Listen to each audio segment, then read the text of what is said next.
It's over. What's over? The rebellion's over. The mutiny's over. Prigozhin's treason is over. The act of treason is over. Wagner mutinied against the Russian government. Wagner carried out an armed insurrection against the Russian government, and that armed insurrection has been crushed. Now people say, well, wait a minute, Scott, crushed? What do you mean crushed? There's no dead bodies on the street. Well, there's actually 10 to 12 dead bodies, the dead bodies of Russian servicemen who were murdered by Wagner during their illegal march towards Moscow. But, you know, there's people out there that are saying this has made Putin weaker.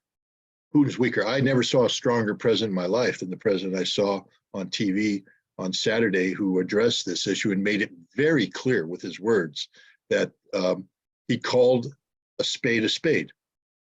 This was treason. This was a mutiny. This was a stab in the back, and it would not succeed, he said. A lot of things happened that people didn't see. As Putin was making that decision, you know, the Russian military, the Russian security services have been told, do not shed blood. Let's see what's going on. Let's see how this plays out. But when it became clear that Wagner was making a push to Moscow for the purposes, by the way, not of having a conversation. They were seeking the overthrow of the Russian government, plain and simple. The motivation for this, pure greed. Prigozhin is a businessman. People need to understand he is in the business of making money off the blood of Russians, off the blood of others. That's what a private military contractor does. And in the case of Ukraine, business is very good. Prigozhin has made a lot of money off of this war. But the problem that Prigozhin was facing is that Wagner is a private military contract organization that has no legal basis of existing on Russian soil. And although they were created in 2014 to help the ethnic Russians resist the criminal actions of the nationalist government in Kiev that took over after the illegal coup d'etat of the Maidan in February of 2014. Once Russia consolidated the Donbass, Lugansk, Donetsk, and Novaya Russia, Kherson, Zaporizhia into Russia through a referendum in the fall of 2022, the territory that Wagner was fighting on was Russian territory. And again, I just bring people back to the fact that there's no legal basis for Wagner now. None. The Russian government allowed Wagner to continue its fight. In many cases, there's a reason to believe that the Russian government was actually trying to bring a pause to some of the fighting to get Wagner withdrawn from the front lines to resolve this question of legality, and that Prigozhin continued the fight. People talk about, why did Shoigu not provide Prigozhin with the ammunition that he was requesting? Well, because it's illegal to give a mercenary organization operating on the soil of Russia ammunition. There's no legal way to do this. Prigozhin continued to push Wagner forward in violation of the law to create a new reality. And then you saw that he combined this offensive operation with one of the greatest propaganda and public relations campaigns, turning Wagner into a synonym for heroic entity, pro-Russian forces, the ultimate heroes of Russia, better than the Russian military, the best in the world, Wagner, you know, boom. And I'm not saying they don't deserve much of the accolades. They are very good fighters. The military commanders are professionals, and the fighters that participated in this did so heroically, and they accomplished a lot. But I think we're learning more about the motivations of Prigozhin. This was a business deal. He is not a Russian patriot.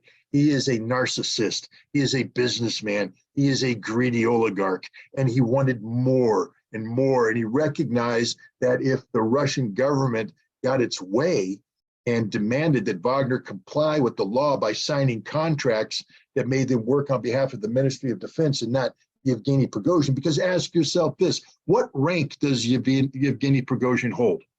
Nothing. He's never been in the military.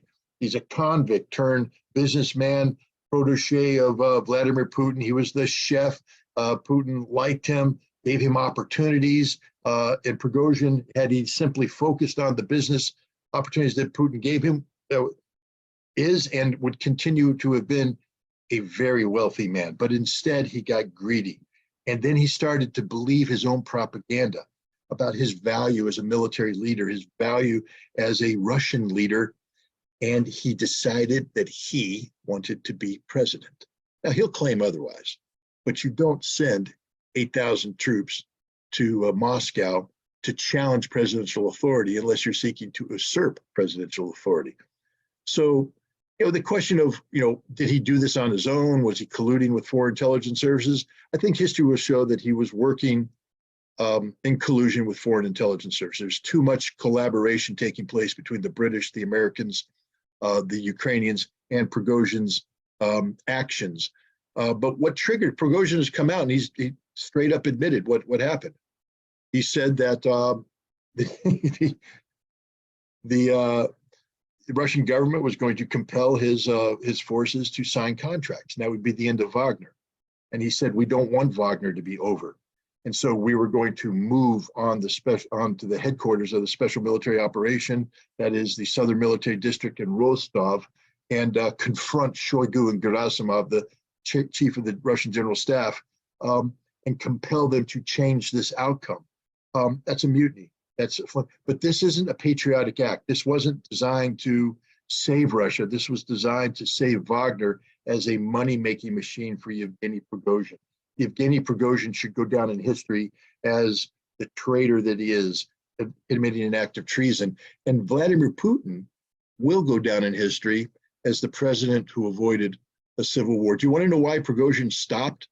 It's not that he suddenly had an act of conscience and he said, oh, I feel sorry for what I did. He stopped because 2,500 Russian special forces were put out in the field in Serpukov. The initial reconnaissance elements of Wagner came up, saw them, reported back. They're waiting for us, dug in. They're going to kill us all. Meanwhile, Prigozhin got a phone call from Rostov that said 10 to 15,000 Chechen special forces have surrounded Rostov, are getting ready to come in, and they're going to kill us all.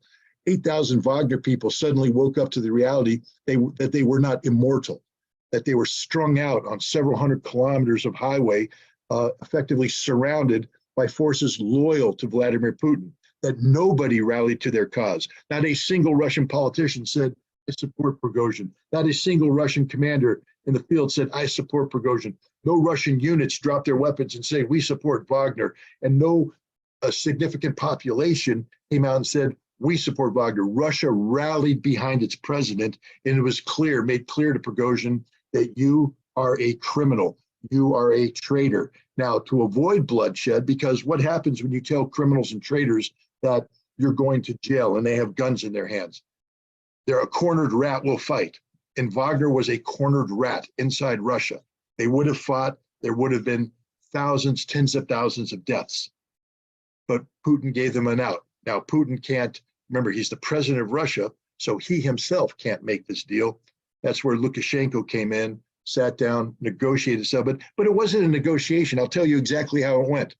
Lukashenko to Prigozhin, you're going to die, you traitorous son of a bitch. Prigozhin, how can I get out of this? Lukashenko, you're going to leave here. You and the 8,000 traitors are going to come into exile in Belarus, and we'll work something out. But you're done. You're finished. It's over. And Prigozhin went, okay, and he left. That was the negotiation. It's not Prigozhin putting demands on there. People are saying Prigozhin insisted that there be changes at the Ministry of Defense, that Shoigu be fired. It's never going to happen. If and when Shoigu leaves the Ministry of Defense, it'll be because Vladimir Putin made the decision as the president that that's what's going to happen. But I can guarantee you that even if Putin was thinking before this, maybe it's time to replace Shoigu, he will not act on it now because it will look like Prigozhin pushed him to do it. What leader can allow a situation where even the perception of the fact that he yielded to a mutiny, that perception can't exist? Because Shoigu is the Minister of Defense. He will continue to be the Minister of Defense. There's a lot of fantasy out there. He's under house arrest. He's being investigated for this and that and the other thing. Shoigu is the Minister of Defense, and I wanted people to reflect on this. On Thursday, before this mutiny, this treasonous act took place, the Russian army was winning. Remember, they were crushing the counteroffensive.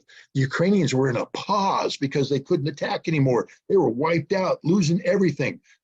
Russian defense industry is pumping out weapons at a great efficiency. They will never run out of ammunition. You know who's responsible for that? Shoigu.